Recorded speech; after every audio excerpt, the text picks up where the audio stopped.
Welcome, everyone. I am so glad you're here today and taking this time for yourself, because what we're about to talk about has the power to shift the way we approach work, energy, and just balancing our lives. Whether you're joining in on LinkedIn, YouTube, or Facebook, or catching this on replay later, I want you to know this space is for you. Before we dive in, I would like to ask you to take a breath and just shake off whatever is stressing you out before coming into this today. So you can really live in this moment, drop into this moment. Now, I wanna tune into everybody in the chat. And so let me pull it up, because I'm on 3 different platforms right now. So, okay, I've got them all up. Drop in what city you're tuning in from, what country you're tuning in from, or if you're catching this on replay, go ahead and type replay in so we know that you came through afterwards. Now, people join in from all over the world, and I think that's so incredible, right? No matter where you're at, we're all connected in this moment by something that we don't talk about enough, which is burnout. And really what it takes to reclaim control over your time, over your energy, and over your well-being. And today we are going to explore how to make that shift happen. So I want to ask you a question. On a scale of 1 to 10, where's your energy today? Are you operating at your best? Are you showing up your sharpest? Are you engaged? Are you your most engaged self? Or do you feel like you're dragging, like you're exhausted, or maybe even like you're running on fumes? Whatever that number is, just hold on to it. Because by the end of this conversation, my goal is, and Jenny's goal is, to help you shift that number, even if it's just a few points, because that can show up how you lead, the way you make decisions, and really how your life is gonna feel. So today is Friday, January 31st. And 90% of people who made New Year's resolutions have already given up on them. And I want you to know, if that's the case for you, it's not your fault. Trying to override how our brain and body are actually wired for change is really hard. And that's exactly what we're going to unpack today. So let me double check that this is going well here. So meta, right? Maybe not. Okay, well, it is. Hold on. Somebody just texted me. It's not working on LinkedIn. You can go on my Facebook, or you can go on YouTube and you can watch it there. Okay. I have to troubleshoot LinkedIn later if it's not working on LinkedIn. Sorry. All right, so let's dive back into it. So the topic is burnout. And by the end of this conversation, want you to really understand why most resolutions fail, because you might have created a resolution and you're like, yep, that's me. I want you to know what it actually takes to stick with change, to make change actually happen so you can accomplish your big goals, because all those little actions matter. How to regulate your nervous system. This is something that I didn't know much about until I was in therapy, and I learned some of those techniques to deal with different stress and anxiety. If you don't know, I was hit by a fuel tanker semi-truck on an expressway. And let me tell you, getting back on the roads was a little nerve-wracking for me. So I learned these breathing exercises and a couple other exercises that we might get into today. And the exact steps to go from burnout to balance, so we can lead, so you can perform, so you can actually enjoy your successes without sacrificing yourself in the process. If you just applied one of the strategies that Jenny's going to talk about today, it could literally shift the way that you work, the way that you lead, and the way that you feel in your own body. So grab a notebook. Got a bunch of them here. Or a notes app, or whatever you need, because I want to make sure that this conversation is going to be worth it for you. For those of you who do not know me, I am 𝐉𝐎𝐈𝐄𝐓, founder and CEO of JYC Brands. I work with leaders who on paper look like they have everything: the title, the career, the success. And yet behind the scenes, many of them are overwhelmed, exhausted, or most of them feel like they're in a cycle that doesn't feel sustainable. So burnout does not discriminate. It doesn't care how talented you are, how successful you are, or even how much you love doing what you do. If you keep pushing beyond your limits without resetting, it will catch up with you. And it's not just affecting you, it's affecting how you lead, how you make decisions, and how you're able to create impact, really. So, when I was preparing for this conversation with Jenny, a few things stopped me in my tracks. Nearly 60% of executives feel worn out by the end of each day. And if you're in an industry, a heavily regulated industry or stressful industry like healthcare, for example, that skyrockets to 74. And these are people, like not just statistics. It could be you. On some days, it's definitely me. It could be someone you work with, someone you care about, a lot of the people that you lead. And the worst part is most people don't even realize how deep they are into it until it's too late, until they're exhausted, until they have chronic stress, until stress turns into health problems, until the career you once loved feels impossible to sustain. So burnout is not the end of the story. It's not going to be the end of the story for you. And that's exactly why we're here today.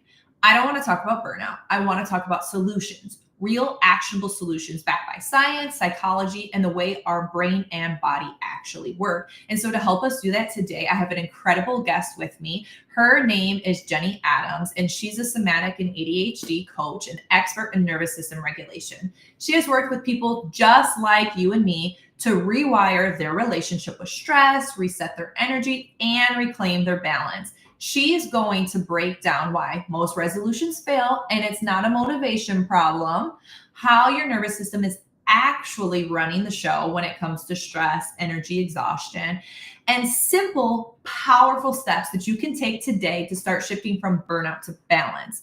All right, without further ado, let's bring Jenny to the stage. Hello. It is such an honor to have you here today. Yeah, thank you for having me on and setting up all of this wonderful tech. Thank you. Yeah, it's I stream on Restream, so shout out to Restream and anybody else that is thinking about wanting to go live like this on multiple platforms. There's lots of them out there, but that's the one that I use. So let's go ahead and dive right in. Let's talk about something that doesn't get enough attention, in my opinion. How does our nervous system actually play a role in burnout? And why is it the missing piece in most recovery strategies?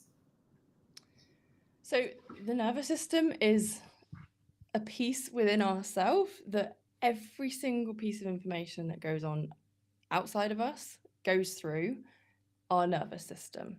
So when we are thinking about burnout, often people will look at, okay, well, I just had too much on my plate and I'm getting these weird symptoms and illnesses, and like why is there all this stuff that is unconnected? Like what's going on? Like I'm getting heart palpitations and then I can't get out of bed because I'm exhausted, and I've suddenly got this sensitivity to food, and there might be all of these like random symptoms that are going on that look like burnout, and then we forget the nervous system.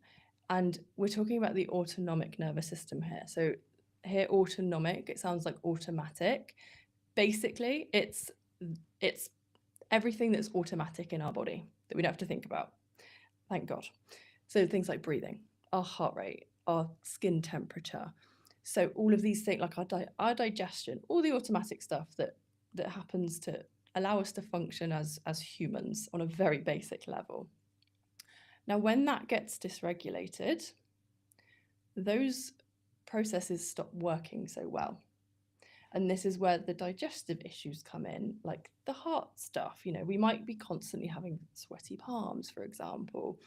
And this is so important because we are telling our nervous systems from the environment that we're living in that we are unsafe, because everything that runs through that automatic system runs through the question of, am I safe? And when we're getting that constant feedback of I'm not safe, our body goes into survival mode.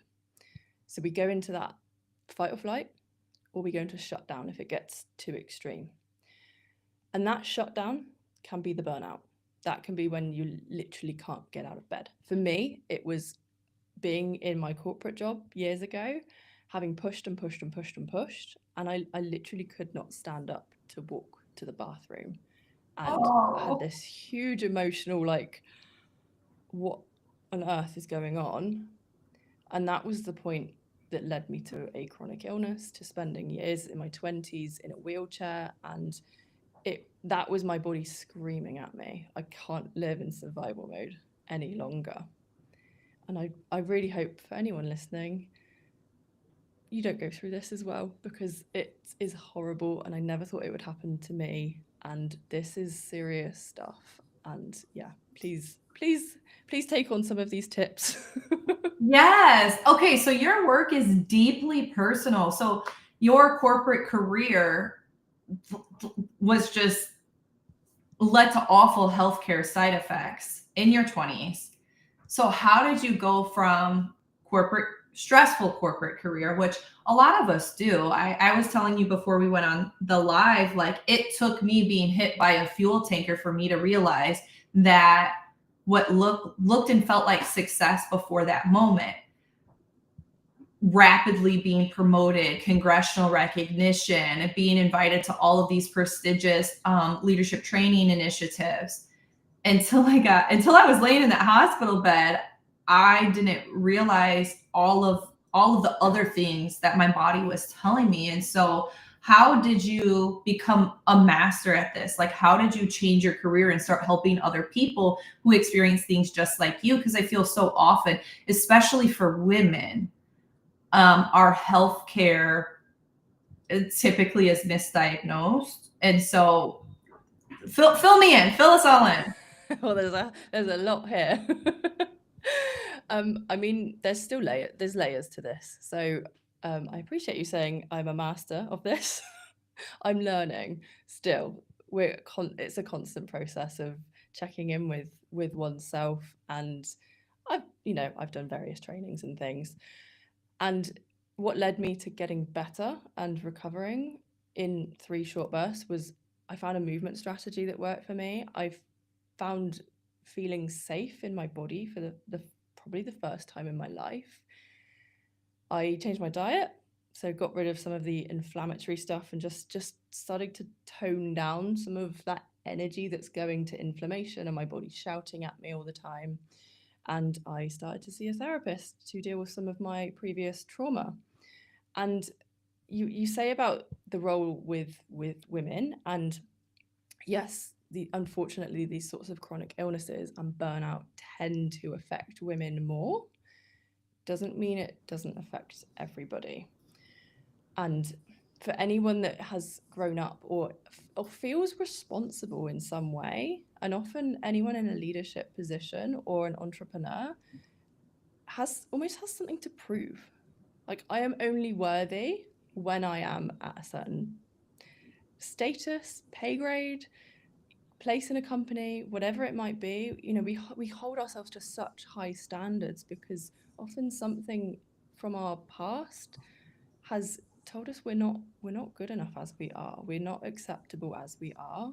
So we push and we try and prove ourselves. And we live in this kind of like we're chasing the dangling carrot all the time, thinking, okay, well, when I've done this thing, then I'll be happy. Or when I do this, then I can relax. And until we take that step back, and like you said, when you're in your hospital bed and look at your life and go, what am I doing? And what am I doing this for? Because if it's for the money, why? What does the money give you? If it's for the status, again, why? What's it giving you? Is it giving you that time to spend with your kids? Is it the time and effort and resource to go traveling? Like, are you actually enjoying your life? Or are you just pushing through the day trying to pay the bills, and then we die. Like, life is more than that. Life can be so beautiful and joyful, and why do we put ourselves through this? I think like there's so many different societal pressures that you know we all have, and it's definitely something to unpack, and we should unpack. And a lot of times, like we see certain signs, but we don't see all of them. My son was born with some health challenges, and he's 19 months now, and he's like the super scary stuff at the conference that we were at. Like that was when I was getting the call to find out, like, does my kid have cancer or not, type of test results. And he doesn't. He's going to be okay, but they still don't know what's wrong with him. And like when we were in Arizona and I'm like brushing my hair and there's big clumps, I'm like, okay, yep, I'm stressed. Hair is falling out of my head type of stress. But that's like when you're really, really stressed, by the time your body starts reacting in those aggressive ways. What are other signs that indicate our nervous system is under stress? So like one of the things that I notice when I'm being overstimulated and I've got a bunch of deadlines and somebody on my team got something to me late and now I'm backed up because of this, or my computer, like just my OS system was compromised and my computer completely shut like down. And then I started feeling warmer. And then I noticed that when I spoke to someone, I yelled, I didn't just talk. And so like, but that's when yep, things are getting really bad. What are some of the things that we miss before things are really noticeably bad? Yeah, and I'm glad you asked that question, because I think for most of us, we say, "Oh, it won't happen to me. I'm fine. Like, I'm strong. I don't need much sleep. You know, I can do this. Burnout, that's just for weak people." And I used to think that, and that is not the case at all. And like you said, those are some of those symptoms that you've experienced, but just noticing internally, like, things just don't feel right. There's this restlessness, maybe there's this like panicky need to do things and fix stuff and problem solve, and there's just this kind of scrappy, like, oh, I need to do things all the time. I've got to clean. Yeah, cleaning is a massive one. I am not a cleaner, but I see this in a lot of my clients. They will completely blitz their entire house and then just drop.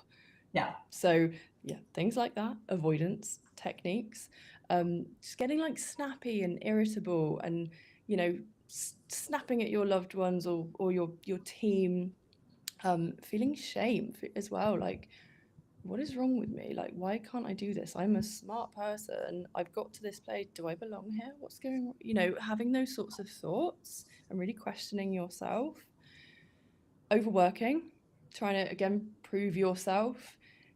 And when we are chronically dysregulated for a long time, the parts of our brain that are responsible for things like organization, planning, memory, all of these things that make us good to work with, regulation, emotional regulation, that gets switched off.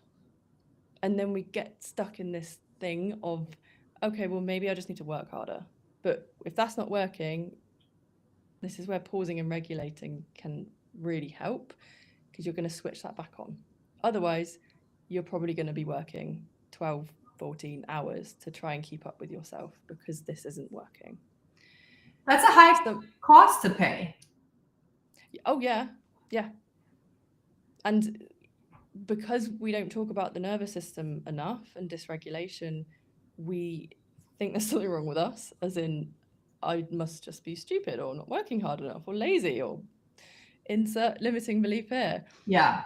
Or we're just not taking that time to check in and actually see what's going on. Something's not right here. So we can be sleeping too much, not able to sleep, having some of those physical symptoms that you mentioned, always rushing around. And one of the really big but very simple ones is ignoring our needs. So it's not getting up to go to the bathroom when you need to go to the bathroom. It's not having a drink because I'm in a meeting and I can't possibly, give myself a drink.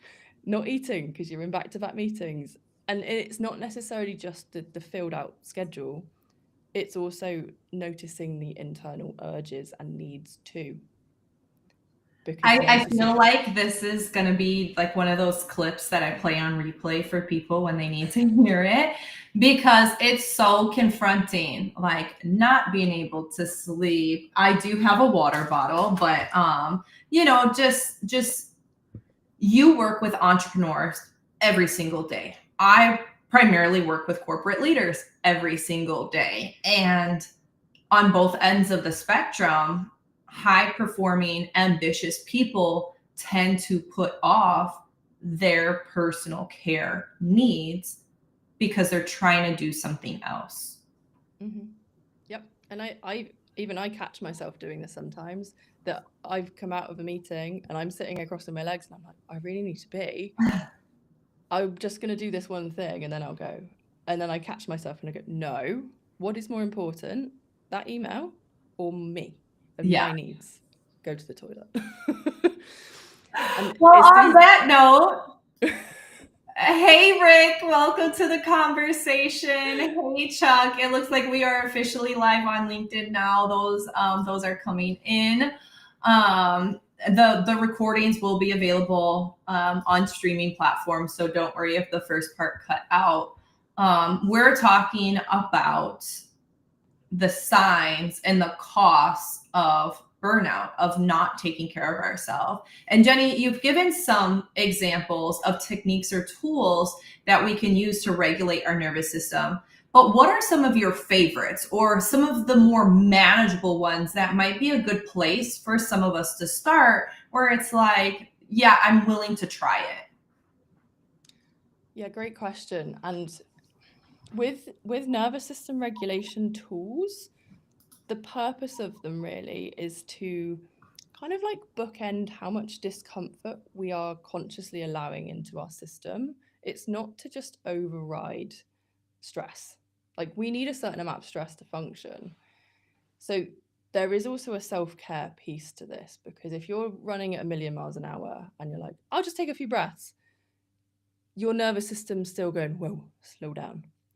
But when you're in those moments where you're noticing, actually, I'm not thinking straight, or I'm feeling a little bit clammy, I'm a bit hot, or this email's come in and I feel really anxious, or I'm going into a certain situation, that's a really good time to pick up a certain tool. And these tools they're kind of like do you call them a smorgasbord in the US?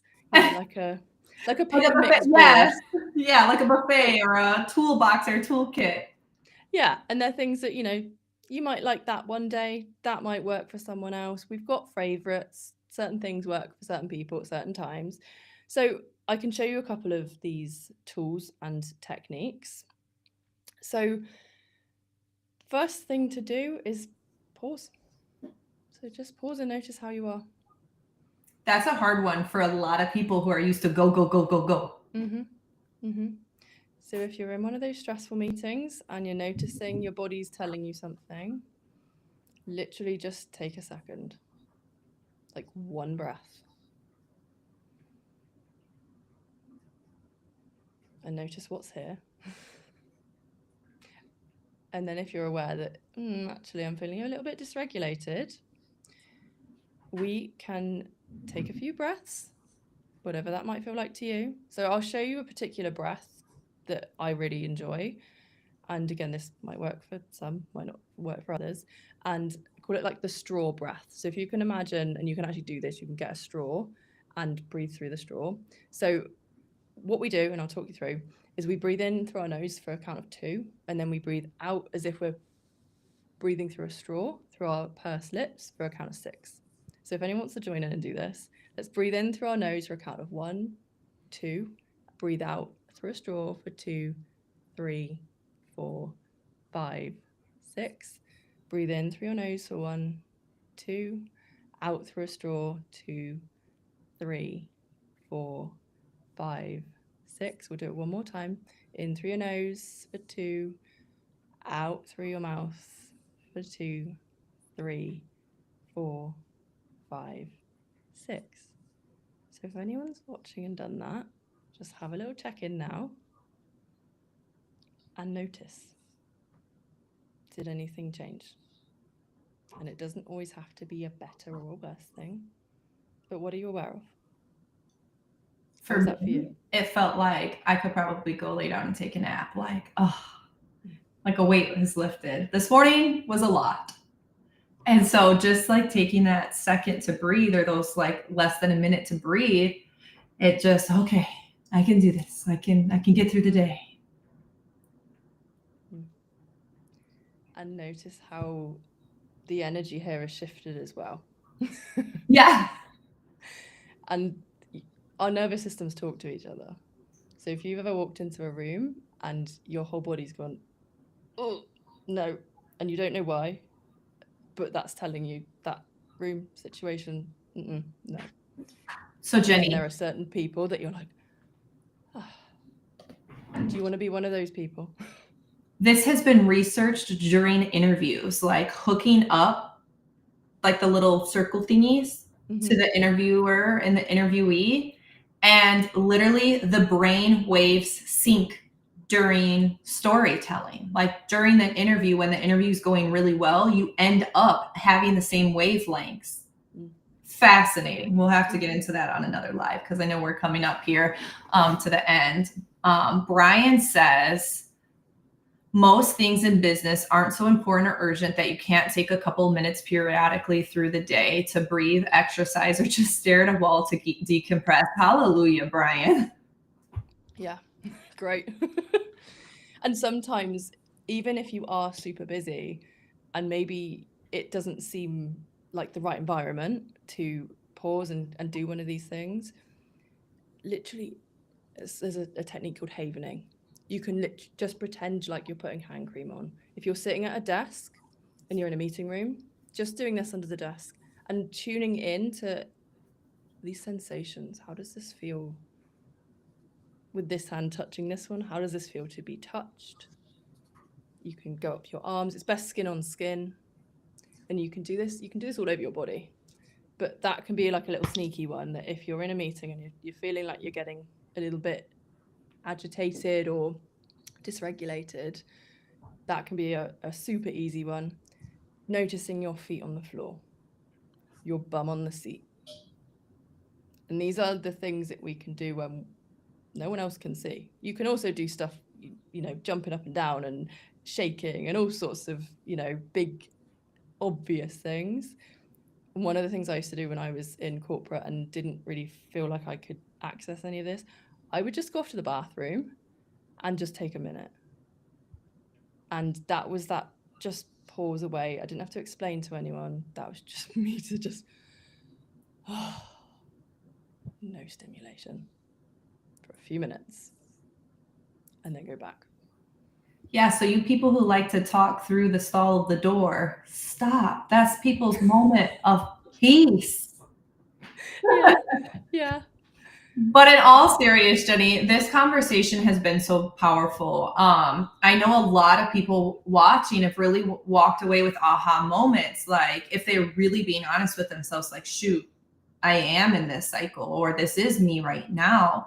So before we wrap up, because I want to be respectful of your time, can you share just like one takeaway about preventing burnout and reclaiming that balance? Like if you had to pick one, what would it be? Where can people just start?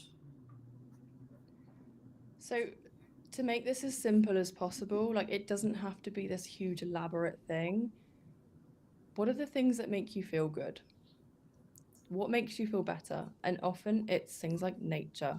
It's it's being with other people, maybe your family, maybe it's being around your pets, maybe it's exercise of some capacity. What are those things that just give you that little, just that little like warm feeling inside? And whatever those things are, can you bring more of them into your day? And I really want people to hear this. The more of that you do, and the more you put that as a priority, the better the other things get. So if you're trying to squeeze these moments into your packed schedule because you've got so much to do, how about reframing that into, let me do the good things first, the regulating tools first, and then I'm more productive, I'm more focused, I'm a nicer person to be around. My day will go better because I have started with that. And it's also giving yourself that, you're honoring yourself and saying, actually, I'm important. It's putting your own oxygen mask on first. You Oh, can't help anyone else when you're burnt out. yeah, that's true. I noticed that, like in the summer, like it's raining right now, and last week it was -20 and snowing. But when the weather is like this, it's hard to be as productive, as creative, and so I always plan out new initiatives for my business in the summer because I'm more creative then than in the like gloomy winter months. So Jenny, thank you again so much for being here. And to everyone who joined us today or is going to catch this on replay, if this conversation resonated with you, take action because you do not want a life of burnout. You can find that balance, and Jenny can actually help you do it. So shameless plug here, Jenny, you have an upcoming workshop. Tell us a little bit about it, and if people are interested in getting support and really investing in developing these skills and techniques, how can they work with you? Yeah, so I've got a free workshop coming up on the 5th of March, and you can go to 𝐉𝐎𝐈𝐍.co.uk/align and sign up. It's free. So that workshop is gonna start giving people the first little taster of how to tune into your authentic self, how to unmask if you identify as someone who might be neurodivergent as well. For a lot of us corporate people and entrepreneurs, the pushers, the overachievers, the people pleasers, we often are. And interestingly, you said about when you're planning your scheduling, looking at cyclical living. So when can we actually optimize and use our energy when we are at the peak of it? So for those of us who have cycles, menstrual cycles, then we are going to tune in to, okay, where am I? When do I have the most energy? And looking at some more of these regulation tools. So if you are somebody that is struggling with burnout or on the edge of a chronic illness potentially, and you really want to set your life up to live that life of freedom and joy, and maybe the reason you started your business or the reason you're climbing the ladder and working so hard, let's look at coming back to what actually matters to you and setting your life up to be able to do that, putting the important stuff first and letting everything else just fall into place. So I think some of my social links are below. You can find me on Instagram. I'm Jenny Adams Coach. Google me. Yes. Happy to have a chat. And if you're part of the JYC email newsletter blast, then you will get a reminder of when Jenny's free workshop is coming up, so you can make sure you tune in. So Jenny, again, thank you so much for tuning in today. Everyone else, I will catch you next week with a solo live, doing something special, but I'm not telling you just yet. Jenny, I will talk to you soon.